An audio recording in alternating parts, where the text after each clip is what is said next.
Bien, salut à tous, c'est Graven pour ce 9e épisode sur l'apprentissage du langage Python. Dans la 8e partie, nous avions vu la notion d'héritage qui nous permettait de regrouper les différents points communs propres à nos différentes classes en une superclasse. Aujourd'hui, je vous propose d'attaquer une toute nouvelle notion qui va traiter d'interface utilisateur. En effet, jusqu'à présent, on utilisait la console pour que l'utilisateur puisse aussi bien saisir des informations, mais surtout pour que l'application puisse lui en afficher. Seulement, dans la réalité, il y a bien un intermède graphique supplémentaire composé d'images, de champs, de boutons qui permettront, une fois enclenchés, d'appeler telle ou telle fonction présente dans la partie logique de l'application.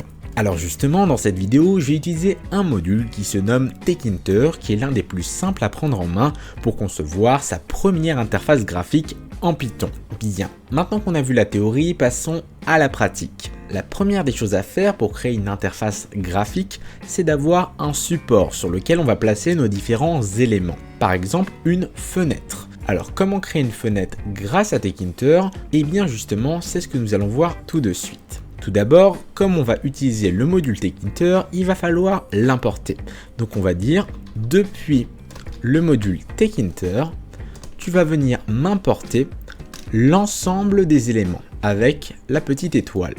Donc je vais sauter de ligne et ici on va venir créer une première fenêtre. Ça va être la fenêtre principale de notre application. Alors comment va-t-on faire cela? Eh bien c'est très simple. On va venir créer une nouvelle variable qui va stocker l'instance de la fenêtre qu'on va créer. Alors on va lui donner un nom qui va être un peu explicite. Vous pouvez l'appeler par exemple root qui correspond à la fenêtre qui sera à la racine de tous les éléments. Ou alors on peut l'appeler master ou même encore plus simplement window. Je vais affecter cette variable à l'instance d'un nouvel objet tk qui permet de créer une nouvelle fenêtre grâce à Tkinter, tout simplement. Et maintenant qu'on a créé la fenêtre, il faut bien évidemment l'afficher dans la boucle principale de l'application. On va tout simplement dire que window va venir actionner la méthode mainLoop, comme ceci. Je vais faire un clic droit sur app, run app, et donc là la fenêtre vient d'apparaître. Je peux tout à fait venir la redimensionner en X, en Y, également la réduire, la mettre en plein écran, la fermer, etc. comme une fenêtre standard. Seulement, la problématique qu'on a là, c'est que c'est la fenêtre par défaut que propose Tkinter. Donc on va pouvoir commencer par changer un petit peu tout ça. Donc tout d'abord, le titre de la fenêtre va pouvoir être modifié grâce à window.title, qui va prendre en paramètre un argument du texte qui va être le nom de la fenêtre. Je vais appeler par exemple My Application. Ensuite, je saute une ligne et on va changer les dimensions de cette fenêtre. Donc on va faire window.geometry et pareil, ça va être un argument du texte. Par exemple, je peux faire que ma fenêtre fasse par défaut 300 pixels par 300. Donc je vais écrire 300 x 300. Dans ce cas, si j'arrête le programme et que je le relance, la fenêtre aura désormais une taille fixe par défaut. Je vais pouvoir créer une deuxième fenêtre qui fait par exemple 480p par 360. Et si je lance ceci, je vais avoir une fenêtre un peu plus grande. De même, si je veux mettre une fenêtre encore plus grande qui va être en HD, je vais naturellement mettre ici 1080 pixels en largeur par 720, qui va me donner cette taille d'écran, comme ceci. Alors bien évidemment, toutes ces fenêtres que je viens de créer ici ont une taille définie par défaut, mais l'utilisateur peut tout à fait les redimensionner à sa guise et écraser le contenu à l'intérieur. De ce fait, il est plus judicieux de mettre une taille minimum et une taille maximum pour chacune de ces fenêtres. Donc pour ce faire, on va définir que notre fenêtre va porter une taille minimum en X de 480 et en Y de 360. Donc je vais arrêter toutes ces fenêtres. Et si maintenant je lance le programme, ma fenêtre est toujours de la même taille, mais sa taille minimum ne pourra pas dépasser 480 pixels de largeur par 360. Donc ça fonctionne parfaitement. Maintenant, comment va-t-on changer la petite icône présente ici? On va venir ajouter ici une nouvelle ressource. Donc pour ce faire, vous prenez l'image de votre choix. Par exemple, j'ai mon logo ici en PNG et je vais devoir le convertir avec un site de conversion en ICO. Donc ici, vous tapez PNG to ICO et vous tombez sur un convertisseur en ligne, donc très facile à générer. Comme ceci.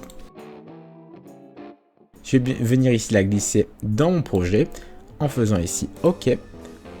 Je valide à nouveau et donc là l'image vient de s'ajouter à ce niveau-là. Donc si je retourne dans App, pour l'ajouter en tant qu'icône de la fenêtre, il me suffira de faire un coup de window.iconBitmap et on va mettre entre parenthèses, entre guillemets, pour mettre du texte, le chemin permettant d'accéder à ce logo. Donc ici on va mettre naturellement logo.ico étant donné qu'il se trouve au même emplacement que mon script. Donc j'éteins ceci, je relance le programme et donc là on a bien ici mon logo qui s'est ajouté. Donc ça fonctionne parfaitement. Dernière petite chose, on va changer la couleur de fond présente par défaut sur la fenêtre, donc le gris, en mettant une couleur un petit peu plus vive qui va être encore mieux. Donc pour ce faire, je vais ici rajouter encore une fois sur ma fenêtre une propriété qui va être ici de configurer un composant spécifique qui va être le fond, donc ici background, et je vais mettre un petit égal et mettre ici des apostrophes pour mettre la couleur que je souhaite mettre en fond. Alors vous pouvez très bien utiliser des couleurs standards comme par exemple le rouge, le bleu, le jaune, etc., etc. Mais ces couleurs sont vraiment très flash et je ne vous les recommande pas du tout. Ce qui serait plus judicieux, c'est de choisir votre propre couleur avec le code hexadécimal que vous retrouvez sur internet. À ce niveau-là, vous choisissez la couleur de votre choix et il vous suffira de récupérer ce petit code juste ici. Donc pour ma part, je vais utiliser le 41B77F comme ceci. Donc si maintenant je relance le programme, on a ce résultat, une fenêtre en vert clair. Bien, on en a fini avec la personnalisation de la fenêtre. Maintenant, ce que je vous propose de faire, ça va être de rajouter un premier composant graphique, par exemple un texte. Pour ce faire, on va revenir dans notre code et ici je vais ajouter un premier texte. On va commencer par créer une nouvelle variable qui va porter ce composant. Donc je vais l'appeler par exemple label underscore title et je vais affecter cette nouvelle variable à une instance de l'objet label qui est donc TechHinter et qui permet de créer du texte. Donc il nous propose différents composants.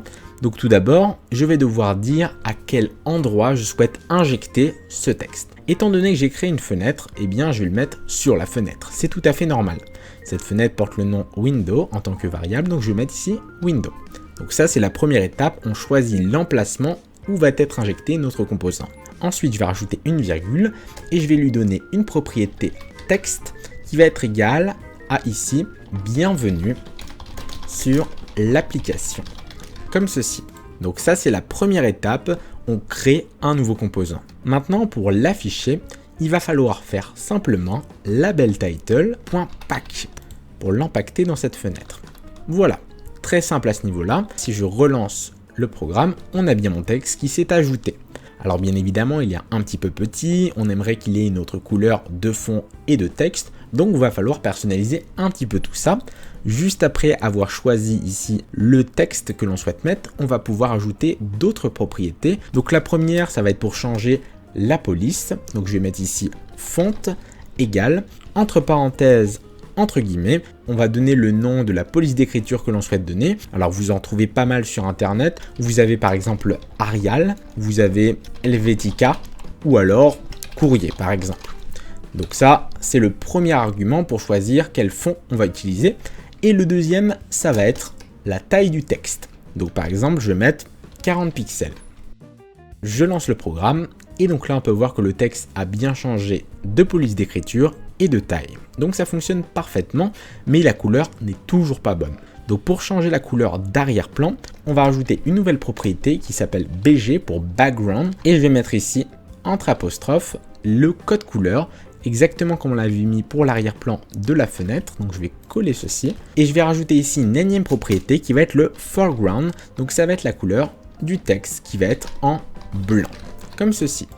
Donc je vais tout de suite relancer le programme. Et donc là, on peut voir que le résultat est correct. On a les couleurs qu'on vient d'associer. Super. Mais là, vous allez me dire, ok Graven, c'est bien beau tout ça, mais comment centrer ce texte au milieu de la fenêtre? Eh bien justement, quand on va empacter notre composant graphique, on va pouvoir donner d'autres propriétés qui sont propres à l'emplacement et à la position du composant en question.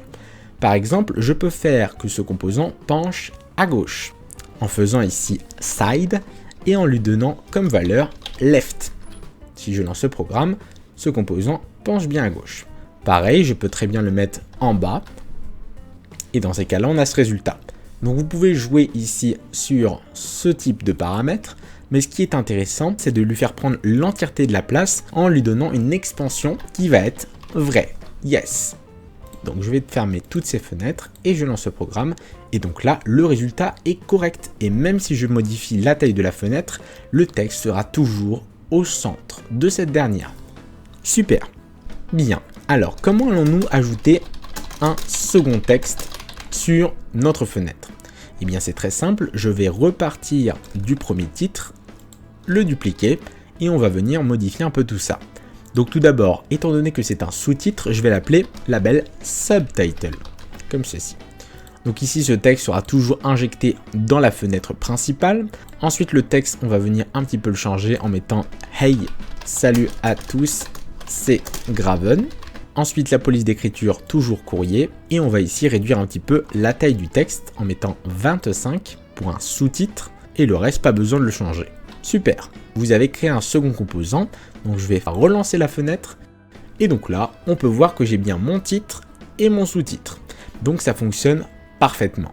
Mais là, vous allez me dire, ok Graven, c'est bien beau tout ça, mais là, nos deux textes ne sont pas centrés au milieu de la fenêtre. Effectivement, chacun d'entre eux a une fonction d'expansion qui permet de prendre autant de place que nécessaire pour essayer de rentrer à peu près les deux textes dans la fenêtre. Mais ce n'est pas forcément la méthode la plus correcte. Ce qu'on va devoir faire, c'est créer ce qu'on appelle une frame. C'est comme une sorte de boîte dans laquelle on va placer nos éléments et on va pouvoir dire à cette boîte, bah tu vas te mettre au centre de la fenêtre. Comme ça, c'est plus simple pour nous. Alors comment créer cette frame, cette fameuse boîte? Eh bien c'est très simple, avant de créer nos deux composants textuels, on va ici créer la boîte et là on va créer une nouvelle variable qui va s'appeler frame et qui sera égale à une nouvelle instance de l'objet frame de TechInter. Donc là, comme pour les textes, on va devoir préciser l'endroit où sera placée cette frame. Donc nous, ce sera dans Window, qui est la fenêtre principale. Et on va rajouter une propriété BG, comme tout à l'heure, pour changer la couleur de fond de vert. Et je vais la placer juste ici. Donc maintenant qu'on a fait ça, au lieu de créer le label dans la fenêtre, eh bien je vais le mettre dans ma boîte. Pareil pour le second texte, dans la boîte. Et donc maintenant, il ne restera plus qu'à l'ajouter, l'empacter en faisant naturellement un frame.pack, exactement comme tout à l'heure. Et ici, c'est là où on va mettre la fonction d'expansion pour centrer la boîte cette fois-ci. Donc plus besoin ici de le préciser à ce niveau-là. Parfait. Donc on va tester ça de suite, je lance le programme. Et donc là, on peut voir que nos deux composants textuels sont désormais au même endroit, dans la même boîte, et ils sont tous les deux centrés correctement. Alors, vous allez me dire, mais elle est où ta fameuse boîte, ta fameuse frame? Eh bien là, elle est cachée, mais vous pouvez très bien mettre des bordures si vous voulez la voir visuellement. Ça peut vous aider à bien comprendre cette notion de frame. Donc pour afficher cette fameuse boîte, on va tout simplement rajouter une propriété qui va être BD pour border, donc la bordure qui va avoir une taille de 1, et une seconde propriété pour avoir un relief, pour distinguer ça du fond. Donc je vais mettre ici relief égale sunken. Et si maintenant je lance le programme, on peut voir qu'on a bien cette fameuse boîte qui est affichée. Donc si je mettais le sous-titre à l'extérieur, vous verrez que le texte n'est plus dans cette fameuse boîte et donc n'est plus centré. Ok, on va effacer tout ça. Je vais enlever la bordure et là, on est bon. Bien, on en a fini avec les textes. Maintenant, vous savez comment afficher des informations sur l'écran de l'utilisateur, mais nous, on aimerait bien interagir avec cette interface graphique. D'où l'intérêt de commencer à voir la notion de bouton. Alors, comment rajouter un bouton? Eh bien, c'est très simple. On a quasiment déjà tout vu. Donc, vous allez revenir sur votre petit script et juste après avoir ajouté le texte, on va venir ajouter un premier bouton qui va me permettre de me rediriger vers ma chaîne YouTube. Donc ici, je vais l'appeler par exemple YT Button et ce sera égal à une nouvelle instance du composant Button. Donc le même principe, on va dire l'endroit où on veut placer ce bouton. Donc ça va être dans notre fameuse boîte frame. Ensuite, je vais lui mettre un texte qui va être par exemple ouvrir YouTube. On rajoute une virgule. Là, je vais mettre les mêmes propriétés de couleur, comme ceci. Sauf que j'aimerais bien inverser la couleur de fond du bouton en mettant ici du blanc et faire que le texte soit cette fois-ci en vert pour avoir un effet un peu plus sympa. Donc maintenant que j'ai créé le bouton, je vais simplement faire comme tout à l'heure, ytbutton.pack, comme ceci. Donc c'est parti, on va tester ça. Et là, regardez, on a créé notre premier bouton. Donc vous voyez que maintenant que vous savez gérer un petit peu les propriétés, c'est très simple de rajouter un nouveau composant. Alors bien évidemment, vous pouvez le personnaliser un petit peu plus que ça, en rajoutant un peu de marge par exemple au-dessus.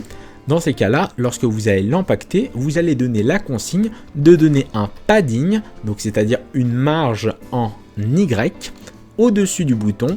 Et je vais rajouter une énième propriété qui va être un remplissage en X. Ça va nous permettre que le bouton prenne toute la largeur disponible en X.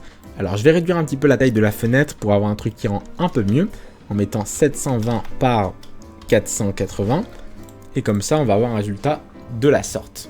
Ok, on en a fini avec la partie design de notre fenêtre. Maintenant il va falloir attaquer l'aspect logique. Comment faire pour que lorsqu'on clique sur le bouton ouvrir YouTube, ça déclenche une page web avec ma chaîne YouTube. Alors, on va commencer par importer ici un nouveau module qui se nomme WebBrowser, qui permet d'ouvrir des pages internet et de faire tout un tas de choses par rapport à ça. Ensuite, je saute de ligne et ici, je vais créer une fonction qui va s'appeler OpenGravenChannel, comme ceci, et qui va simplement faire WebBrowser.OpenNew et il me restera plus qu'à mettre entre guillemets l'adresse URL de ma chaîne YouTube. Donc http youtube.com/gravenilvec-tuto, comme ceci. Donc là il y a quelques erreurs ici de PEP8, je vais faire un clic droit sur le composant, Alt, Entrée, Reformat File, et là on va avoir quelque chose de la sorte. Maintenant, comment faire pour la déclencher une fois que l'utilisateur clique sur ce fameux bouton? Eh bien c'est très simple, on va rajouter une énième propriété command qui va être égale à la fonction à appeler OpenGravenChannel sans les parenthèses, et on a ça. Donc je vais fermer ceci, je relance, et donc à partir de maintenant, je clique sur le bouton ouvrir YouTube, ça m'ouvre bien le navigateur internet, et ça démarre la bonne adresse qui redirige vers ma chaîne YouTube. Ah, bien, salut à tous, c'est Graven. Parfait, on en a fini avec cette première grande partie. Je vous propose maintenant d'en attaquer une seconde avec un autre exemple, un générateur de mots de passe. Donc, attaquons tout de suite le développement. Vous allez commencer par créer ici un nouveau fichier Python qui va s'appeler password_generator. On fait OK et donc là, on est bon. Donc comme tout à l'heure, la première étape, ça va être d'importer les composants propres à Tkinter afin de pouvoir s'en servir par la suite. Donc on va récupérer Tkinter et on va dire tu vas m'importer l'ensemble des éléments à l'intérieur, donc avec la petite étoile. Ensuite, on va faire la création de la fenêtre. Donc je crée une nouvelle variable window qui va être affectée à une nouvelle instance de TK pour créer une fenêtre. Un peu plus bas, on va désigner le titre de cette fenêtre. Donc je vais mettre ici générateur de mots de passe. Ensuite, on va choisir la taille, window.geometry, et on va choisir, comme tout à l'heure, une taille de 720 pixels par 480.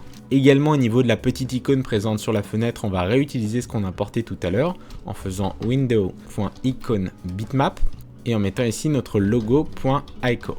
Et enfin, pour finir, on va changer la couleur de fond de notre fenêtre en faisant window.config et en changeant la propriété background qui est l'arrière-plan avec la couleur de notre choix. Donc dans mon cas, j'ai choisi un vert bleu clair sur internet qui porte le code hexadécimal 4065A4, comme ceci. On va tout de suite tenter d'afficher la fenêtre pour voir si le résultat nous convient. Donc je vais faire ici window.mainloop. Parfait. Donc on va pouvoir déjà tester ça. Je vais ici faire un clic droit sur le password generator, run password generator. Et donc là on peut voir que ça fonctionne parfaitement. On retrouve bien la bonne icône, le bon titre, les bonnes dimensions ainsi que la bonne couleur d'arrière-plan. Maintenant, la première question qu'on est en droit de se poser, c'est quel va être le premier composant que nous allons placer sur ce fameux générateur. Alors par exemple, à notre gauche, on pourrait mettre une image pour représenter le mécanisme du générateur. Tandis qu'à la droite, on mettra l'ensemble des composants, les titres, les boutons, etc. etc. Alors, comment va-t-on rajouter cette image? Eh bien, tout d'abord, il faut en choisir une et l'importer dans notre projet. Donc moi, j'ai choisi cette image sur le site flaticon.com, qui est une banque de ressources en ligne où vous avez des icônes gratuites et payantes. Je m'en sers pour mes vidéos, mais aussi pour le développement, pour mettre sur des applications mobiles, par exemple. Donc, il vous suffit d'en choisir une et de venir la glisser dans votre projet, comme ceci. On fait OK et on fait OK. Ensuite, la deuxième étape, ça va être ici de rajouter une section création d'image où nous allons mettre donc les instructions pour générer ce qu'on appelle un canevas. C'est tout simplement une zone dans laquelle on va dessiner l'image qui aura une certaine taille et certaines propriétés. Donc ce que je vais faire dans un premier temps, c'est choisir les dimensions de cette image. Donc moi, en largeur, donc width, ce sera égal à 300 pixels. Et ensuite la hauteur, height, qui sera égale également à 300. Je saute une ligne. Ensuite, je vais créer une variable qui va permettre de générer cette image à partir de la source que je viens d'importer. Donc là, on va faire une nouvelle variable image qui sera égale à une nouvelle instance de l'objet photoimage de Tkinter. Donc j'importe ceci et entre parenthèses, je vais mettre ici le nom du fichier qui sera égal ici à ce qu'on a mis là, donc password underscore onboarding.png, comme ceci. Donc ce que je vous recommande de faire, c'est juste après avoir créé cette image, de rajouter une petite méthode par-dessus, un point zoom, où vous allez commencer à personnaliser la taille et les dimensions de votre image en zoomant ou en dézoomant dans cette dernière. Donc moi par exemple, j'ai choisi comme taille de zoom 35, point subsample, qui va nous permettre de désigner un pattern. Donc pour l'instant, j'ai laissé 32. Après, libre à vous de jouer avec ces deux paramètres pour avoir une image plus ou moins grande. D'accord ? Ok, donc maintenant qu'on a chargé cette petite image, je vous propose de créer un peu plus bas une nouvelle variable que je vais appeler canvas et qui va être égale à une nouvelle instance de l'objet canvas de Tkinter également. Alors qu'est-ce qu'un canvas ou un canvas? C'est tout simplement un espace où on va pouvoir dessiner des composants graphiques. Ça peut être du texte, des images ou alors des formes comme des rectangles, des triangles. C'est vraiment un espace dédié à la création graphique. Donc dans cet espace, on va devoir préciser différents paramètres et le premier, comme les boutons et les labels qu'on a vus précédemment, ça va être l'endroit où on souhaite placer ce composant. Donc dans notre cas, le composant principal c'est Window, la fenêtre, donc on va placer ce composant dans Window. Le second, ça va être bien sûr la largeur de cet espace de création. Donc dans notre cas, ce sera égal à ce qu'on a défini ici comme variable, donc width. Pareil pour la hauteur, on va mettre ici height qui sera égal à height. Et enfin pour finir, on va rajouter une énième propriété BG pour changer le background, donc l'arrière-plan, en mettant ici la même couleur qu'on a définie pour le fond, qui est juste ici, afin d'éviter d'avoir la couleur grise du canvas par défaut, qui va être vraiment pas très joli à regarder, donc autant mettre notre propre couleur. Parfait, donc maintenant que j'ai créé cet espace de dessin, on va créer notre image à l'intérieur. Pour ça, rien de très compliqué, je saute une ligne à nouveau, et je vais faire canvas.create. Et regardez, il me propose tout un tas de possibilités. Donc comme je vous ai dit, il y a des lignes, des ovales, des rectangles, des polygones, etc. Donc nous, ce qui va nous intéresser, c'est Create Image. Donc entre parenthèses, on va placer différents arguments. Tout d'abord, on va devoir choisir le point en largeur et en hauteur qui va concerner le centre de cette image. Donc pour récupérer ce centre, il suffit de récupérer la valeur de la largeur, width, et le diviser par 2. On rajoute une virgule, on va faire pareil pour la hauteur, height divisé par 2. Et enfin, le dernier argument, ce sera ici notre fameuse image qu'on a importée un peu plus haut à ce niveau-là. Donc ici, image. Parfait. Et maintenant, comme tout bon composant qui se respecte, on va faire un coup de canvas.pack pour impacter cela dans notre fenêtre, puisque c'est là où on a choisi de l'injecter. Et je vais mettre ceci au centre de l'écran en venant choisir une propriété d'expansion au maximum. Donc on va tester ceci, je vais arrêter le programme courant et je le relance. Et donc là, on a bien notre image qui s'est générée au centre de l'écran. Donc ça fonctionne parfaitement. Alors comme vous le voyez à l'écran actuellement, on a une petite bordure blanche qui s'est rajoutée autour de notre image. Alors dans la réalité, elle est autour du canvas, donc de l'espace où on a dessiné et non de l'image. Mais on peut très bien la retirer. Sur le composant canvas, on va venir ajouter deux propriétés. Donc la première propriété, ça va être BD pour bordure égale à 0. Et la seconde va être highlight thickness qui sera égal à 0 également. Donc si je relance le script, on peut voir que ça fonctionne parfaitement, il n'y a plus les bordures. Super. Maintenant qu'on a créé cette image, qu'allons-nous rajouter pour que ce soit un vrai générateur, puisque là c'est juste une image sur une fenêtre? Eh bien on va mettre un titre pour rappeler le contexte, on va mettre également un champ dans lequel sera généré le mot de passe pour que l'utilisateur puisse le copier-coller, et enfin un bouton pour faire l'action de générer le mot de passe. D'accord? Comme on l'a vu tout à l'heure, on va devoir utiliser les frames et les boîtes, puisque là notre image prend toute la place, donc déjà il faut la mettre dans une boîte à part. Donc là je crée la frame principale, donc on va faire ici frame qui sera égal à une nouvelle instance de frame et qui va être placée dans la fenêtre principale, window. Je vais également lui rajouter la propriété BG, toujours pareil, pour lui mettre une couleur de fond.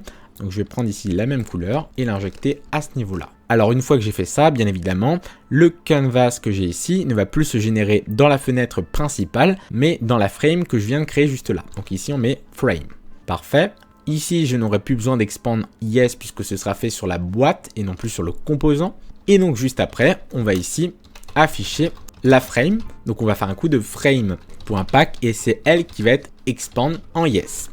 On va rajouter un deuxième composant. Donc ici je vais créer par exemple un titre. Donc pour créer le titre, comme on l'a vu tout à l'heure, on va commencer par créer une nouvelle variable label title qui va être égale à une nouvelle instance de l'objet label de Tkinter. Donc comme on a vu précédemment, on va commencer par mettre la fameuse boîte frame. Ensuite on va mettre le texte en question. Donc ça va être par exemple mot de passe. Ensuite, on continue avec la police d'écriture et la taille. Donc font égale, entre parenthèses, je vais utiliser le Helvetica avec une taille de 20. Donc la couleur de l'arrière-plan BG, ça va être le fameux bleu clair qu'on utilise tout le temps. Donc je peux le coller à ce niveau-là. Et enfin, la couleur du texte, foreground, qui va être en blanc. Et enfin, il me restera plus qu'à faire un coup de labeltitle.pack pour venir l'injecter dans cette frame, donc dans cette boîte que j'ai créée au préalable. Donc on va tester ça, je relance le script et on a bien notre image avec le titre en dessous. Mais là vous allez me dire, ok Graven c'est bien beau tout ça, mais comment faire pour que l'image soit à gauche de l'écran et le titre à droite, pour vraiment avoir une partie scindée en deux morceaux pour que ce soit plus agréable. Au lieu ici d'utiliser le point pack sur nos deux composants étant dans la même boîte, eh bien, il va falloir utiliser un système de grillage. Donc ici, au lieu d'utiliser le point pack, je vais utiliser le point grid. Entre parenthèses, je vais mettre trois arguments. Le premier, row, ce sera le numéro de la ligne. Donc les deux seront sur la même ligne, donc 0. Pareil ici, point grid, row égale 0. Ensuite, le deuxième argument, ce sera la column, qui va être la colonne. Donc notre image sera sur la première ligne de la première colonne, donc 0 ici. Tandis que la deuxième, comme elle est à côté, ce sera la colonne juste après, column égale 1. Donc on a ces deux arguments, maintenant ils seront vraiment côte à côte, mais c'est pas tout. Il faut rajouter ici un énième argument, sticky, qui va permettre de choisir où l'image va être placée par rapport à l'est, au nord, etc. Donc nous ce sera ouest, et pareil pour le second, sticky égale ouest. Donc à partir de maintenant, si je lance le script, j'ai bien mon image à gauche et mon titre à droite, donc ça fonctionne parfaitement. Maintenant, vous posez sûrement la question de comment on va mettre d'autres composants en dessous de ce fameux titre, étant donné qu'on a défini explicitement que c'était une grille, donc forcément on se limite à certaines choses. Donc c'est très simple, avant de créer ici le titre, on va créer une sous-boîte qui sera placée à la droite de l'écran. Donc je saute une ligne, on va ici créer donc une variable rightFrame qui sera égale à une nouvelle instance de l'objet frame. Entre parenthèses, l'élément parent, ce sera la boîte d'au-dessus, donc frame. On va mettre la couleur d'arrière-plan, donc BG comme d'habitude, comme ceci. Ensuite, quand on va créer ce fameux titre, on va plus le placer dans la frame générale, mais dans la frame à droite. Donc ici, on va pouvoir l'empacter, labeltitle.pack. Et maintenant, au lieu de faire le fameux coup de grillage sur le composant textuel, donc le titre, on va le faire directement sur cette frame. Et dans ces cas-là, ici, on place la sous-boîte à droite de la frame principale. Et on va créer ici un second composant. Donc je vais me baser sur le premier pour pouvoir aller un peu plus vite en le dupliquant. Et ce sera ici non pas un titre, mais un champ. une entrée, un input. Tous ces termes désignent tout simplement un espace dans lequel l'utilisateur va pouvoir inscrire du texte. Vous en avez partout autour de vous. Par exemple, lorsque vous vous inscrivez sur un site internet, vous remplissez un formulaire qui comporte différents champs pour l'email, le mot de passe, votre nom, votre prénom, etc. Et là, c'est le même mécanisme. Alors dans notre cas, la différence, c'est juste qu'on va s'en servir pour injecter le mot de passe généré pour que l'utilisateur puisse le copier-coller, chose qu'on ne peut pas faire avec un label. D'accord ? Donc ça, je vais le renommer en password_entry. Password_entry. Et ce sera plus un label, mais une entry. Donc toujours placé dans notre sous-boîte. Ici, il n'y aura pas de texte, mais on garde les autres propriétés standards. Donc je relance le script. Et regardez, on a bien ici un champ où on peut écrire du texte. Et c'est là où le mot de passe sera généré, tout simplement. Donc bien sûr, il nous manque un dernier composant graphique juste en dessous, qui est bien sûr le bouton pour générer ce mot de passe. Donc je retourne à nouveau dans mon code et on va rajouter le troisième et dernier composant. Donc je vais me baser ici sur le titre. Je vais venir le dupliquer à nouveau et on va créer ici un bouton. Donc ici on va l'appeler generate_password_button. On va venir dupliquer ça pour l'empacter. Et ce sera plus un label mais un button. Et bien sûr il faudra changer le texte en mettant générer comme ceci. Donc je vais relancer le script et regardez, j'ai bien mon bouton qui s'est rajouté. Donc ça fonctionne parfaitement. Vous pouvez faire qu'il prend toute la place de la boîte. Il vous suffit de mettre la propriété fill qui va permettre de remplir par rapport à l'axe des abscisses, donc en X. Ce qui va nous donner un résultat plutôt intéressant. Regardez, je relance et là le bouton prend toute la place nécessaire. Donc là, on commence à avoir un résultat plutôt intéressant. Maintenant, il va falloir faire la petite partie logique de l'application, vraiment très simpliste. On va faire que lorsque l'utilisateur clique sur générer, ça déclenche une fonction de génération de mot de passe. On récupère la chaîne et on va venir la placer dans ce petit champ pour que l'utilisateur puisse le récupérer en copiant. Donc je vais faire ici un def generate_password.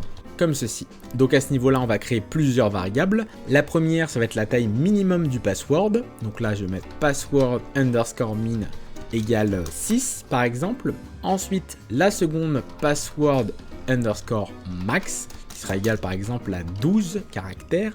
Et à partir de maintenant, c'est là que ça devient intéressant puisque je vais pouvoir choisir quels sont les caractères autorisés ou non pour cette génération. Est-ce qu'on a le droit au arrobase, au point d'exclamation, aux chiffres, aux lettres, etc., etc.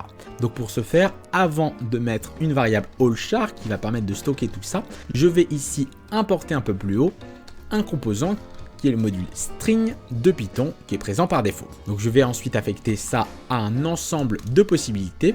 Donc ici la première c'est string.ASCII_letter pour avoir toutes les valeurs de la table ASCII, donc les A, B, C, D, etc. en majuscules et en minuscules, plus string.ponctuation. Donc si vous faites un contrôle et que vous cliquez dessus, ça vous affiche les caractères associés, plus string.digit pour avoir les chiffres.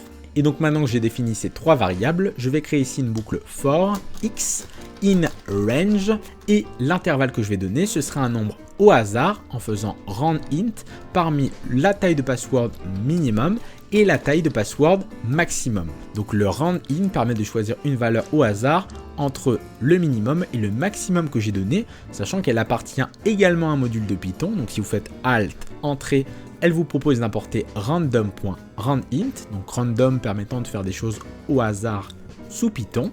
Et qu'est-ce qu'on va faire à chaque tour de boucle? On va choisir une valeur grâce à la fonction choice de random, donc je vais venir la rajouter, un caractère parmi la liste que j'ai définie, tout simplement. Et qu'est-ce qu'on va faire à chaque tour de boucle? Alors bien évidemment, là, ça va nous retourner les caractères un par un, mais pour vraiment construire cette chaîne sous la forme d'une variable, il suffit de faire ici password égale, je vais mettre le choice à ce niveau-là, on supprime les points à la fin et on va joindre chaque caractère en faisant .join et il ne nous restera plus qu'à englober tout notre code. Et à partir de maintenant, on a bien généré le mot de passe en une seule ligne. Et donc maintenant, comment faire pour afficher le mot de passe généré à l'utilisateur dans ce fameux champ? Eh bien, il nous suffit simplement de récupérer password_entry qu'on a créé un peu plus bas et on va faire un point delete à la position 0 jusqu'à la fin pour nettoyer le champ puisqu'il se peut qu'il y ait déjà des caractères dessus. Et après, password_entry.insert à la position 0 également le fameux password, comme ceci.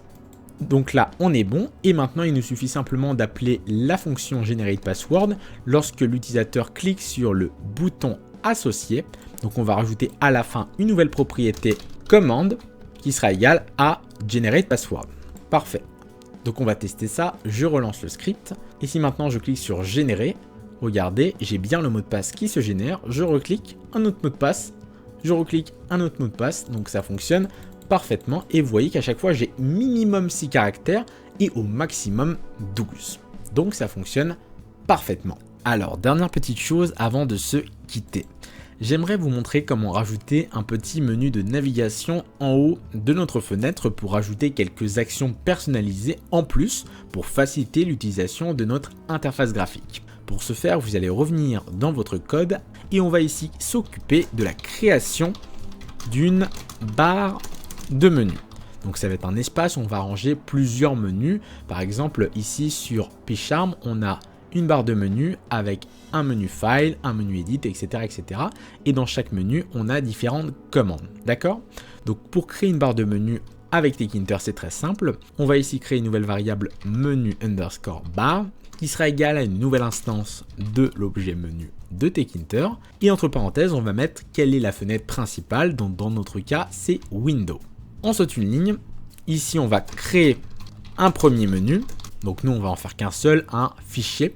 Donc là, je vais écrire file underscore menu pour le nom de la variable. Et ce sera égal à une nouvelle instance de menu également. Mais cette fois-ci, ce menu sera dans la barre de menu. Donc ici, on mettra comme élément parent menu bar, puisqu'il est à l'intérieur. Je vais également rajouter une petite propriété tire off à 0 pour éviter d'avoir des petits tirets un petit peu dégoûtants sur cette fonctionnalité. Ensuite, sur ce file menu, je vais pouvoir ajouter ici des commandes en donnant un label. Par exemple, je vais mettre ici nouveau. Donc ça, on peut imaginer que ça crée un nouveau mot de passe sur l'application. Et on va rajouter la commande associée, donc celle qui va faire l'action. Et dans notre cas, c'est generatePassword qu'elle appelle. Je saute une ligne, on va rajouter ici une seconde commande, add command. Et là, je vais faire un truc pour fermer le logiciel. Donc label égale, on va mettre quitter. Et la commande, donc pour fermer la fenêtre, ce sera window.quit, comme ceci. Donc maintenant qu'on a défini les commandes de ce menu, il ne nous restera plus qu'à l'ajouter en cascade dans la barre, en faisant menu bar.add cascade. On va lui donner un nom, donc là je vais l'appeler par exemple fichier.